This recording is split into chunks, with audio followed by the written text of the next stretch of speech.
Hello friends, welcome to Surya's kitchen. இன்றைக்கி வீடியோவில் மைதா சர்க்கரை இல்லாமல் நல்ல சூப்பராக முறுமுறுன்னு சுவையான டீ கடை கஜடா எப்படி செய்கிறதுன்னு தாங்க பார்க்க போகிறோம். ஸோ கண்டிப்பாக ட்ரை பண்ணி பாருங்கள், ரொம்ப சூப்பராக வரும். இப்போது இதை செய்கிறதுக்கு முதல்ல ஸ்டவ்வில் ஒரு பாத்திரம் வச்சுட்டு மெசரிங் கப்பில் அரை கப் அளவுக்கு வெல்லம் சேர்த்துக்கலாம். நீங்கள் எந்த கப்பில் மாவு எடுக்கிறீங்களோ அதில் பாதி அளவுக்கு வெல்லம் சேர்க்கணும். 1/4 கப் அளவுக்கு தண்ணி சேர்க்கணும். தண்ணி சேர்த்து வெல்லத்தை கரைச்சி மட்டும் எடுத்துக்கலாம். கரைஞ்சதும் ஸ்டவ் ஆஃப் பண்ணிவிட்டு இந்த வெள்ளை தண்ணியை எடுத்து ஒரு பாத்திரத்தில் ஊற்றிக்கலாம். ஊற்றும்போது வடிகட்டி ஊற்றிக்கோங்க, ஏன்னா சின்ன தூசி மண் ஏதாவது இருக்கும். வடிகட்டி ஊற்றிட்டு இப்போ பார்த்தீங்கன்னா இந்த வெள்ளை தண்ணி நல்ல சூடாக இருக்குது. இது நல்ல சூடு ஆற விட்டுருங்க. நல்ல சூடு ஆறினதுக்கப்புறமா இதில் 1 டீஸ்பூன் அளவுக்கு நெய் சேர்த்துக்கோங்க. நெய் இல்லைன்னா எண்ணெய் கூட நீங்கள் சேர்த்துக்கலாம். இதில் ஒரு சிட்டிகை அளவுக்கு உப்பு, 1/4 டீஸ்பூன் அளவுக்கு ஆப்ப சோடா சேர்த்து நல்லா கலந்து விட்டுருங்க. இந்த மாதிரி நல்லா கலந்து விட்டுட்டு இப்போ இது கூட 1 கப் அளவுக்கு கோதுமை மாவு சேர்த்துக்கலாம். சேர்த்துட்டு 1 டீஸ்பூன் அளவுக்கு ரவை சேர்த்துக்கலாம். கூடவே 1 டீஸ்பூன் அளவுக்கு அரிசி மாவு சேர்த்துக்கலாம். வீட்டில் அரைச்ச அரிசி மாவு இல்லை பேக்கெட் அரிசி மாவு, எந்த அரிசி மாவு வேணாலும் நீங்கள் இதுக்கு சேர்த்துக்கலாம். கூட 1/4 டீஸ்பூன் அளவுக்கு ஏலக்காய் தூள் சேர்த்து இதை நல்லா கலந்து விட்டுக்கலாம்.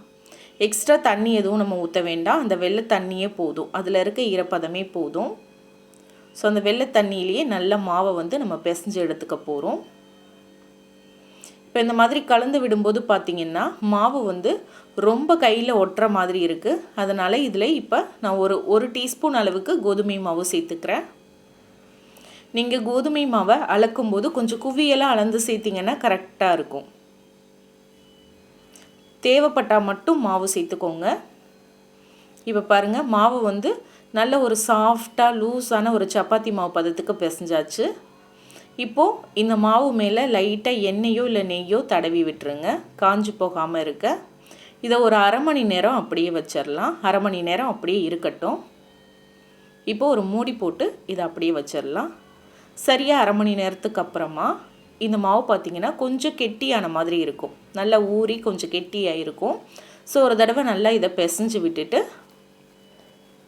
இந்த மாதிரி நல்லா பிசைஞ்சு எடுத்துட்டு இதை சின்ன சின்ன உருண்டைகளாக நம்ம பிரித்து எடுத்துக்கலாம். ஒரு எலுமிச்சை பழம் அளவுக்கு மாவு எடுத்து இந்த மாதிரி உருட்டி எடுத்துக்கோங்க. 1 கப் கோதுமை மாவுக்கு பார்த்திங்கன்னா 8 உருண்டைகள் வந்திருக்கு. இந்த மாதிரி உருண்டைகளாக நம்ம உருட்டி எடுத்துட்டு இப்போ ஒரு உருண்டை எடுத்து இந்த மாதிரி கத்தியால் லைட்டாக ஒரு கோடு போட்டுருங்க, லைட்டாக கட் பண்ணி விடுங்க. அப்போ பொரிக்கும் போது நல்லா வெடிச்சு வரும். இப்போது கடாயில் தேவையான அளவுக்கு எண்ணெயை சூடு பண்ணிக்கோங்க. எண்ணெய் நல்லா சூடானதுக்கப்புறமா அடுப்பை ஃபுல்லாக லோ ஃப்ளேமில் வச்சுக்கோங்க. வச்சுட்டு ஒரு உருண்டைகளை உள்ளே சேர்த்துருங்க. சேர்த்துட்டு அப்படியே விட்டுருங்க. அது கொஞ்சம் நேரம் நல்லா ஃப்ரை ஆனதும் அதுக்கப்புறம் கரண்டி வச்சு திருப்பி விடுங்க. இப்போ இது நல்லா லோ ஃப்ளேம்லேயே ஒரு 3லேருந்து 4 நிமிஷம் நல்லா ஃப்ரை பண்ணி எடுக்கணும். ஹை ஃப்ளேமில் இருந்ததுன்னா சீக்கிரமாக உங்களுக்கு மேலே கலர் சேஞ்ச் ஆகிரும், ஆனால் உள்ளே வேகாமல் இருக்கும். அதனால் லோ ஃப்ளேம்லேயே வச்சு ஒரு 3 நிமிஷம் நல்லா ஃப்ரை பண்ணி எடுங்க. நல்ல கலர் மாறுற அளவுக்கு நல்ல கலர் மாறி அந்த எண்ணெயில் இருக்க சலசலப்புலாம் குறைஞ்சதுக்கப்புறமா வெளியில் எடுங்க. அப்போ தான் நல்ல முறுமுறுன்னு உள்ள மாவு நல்லா வெந்தும் இருக்கும். இப்போ இதை எடுத்துட்டு மீதி இருக்கிறதையும் இதே போல் போட்டு ஃப்ரை பண்ணி எடுத்துக்கோங்க. அவ்வளோதாங்க, சூப்பராக நல்ல சுவையான டீ கடை கஜடா ரெடி. இது ஆட்டுக்கால் கேக்கு, வெடி கேக்குன்னு ஒவ்வொரு ஊர்லேயும் ஒவ்வொரு பேர் சொல்லுவாங்க. இன்றைக்கி நம்ம கோதுமை மாவும் வெல்லம் வச்சு செஞ்சுருக்கோம். கொஞ்சம் கூட டேஸ்ட் வித்தியாசம் தெரியாது. கண்டிப்பாக இந்த அளவில் இதே மாதிரி நீங்கள் செஞ்சு பாருங்கள். செஞ்சு பார்த்துட்டு எப்படி வந்ததுன்னு மறக்காமல் கமெண்ட்டில் சொல்லுங்கள்.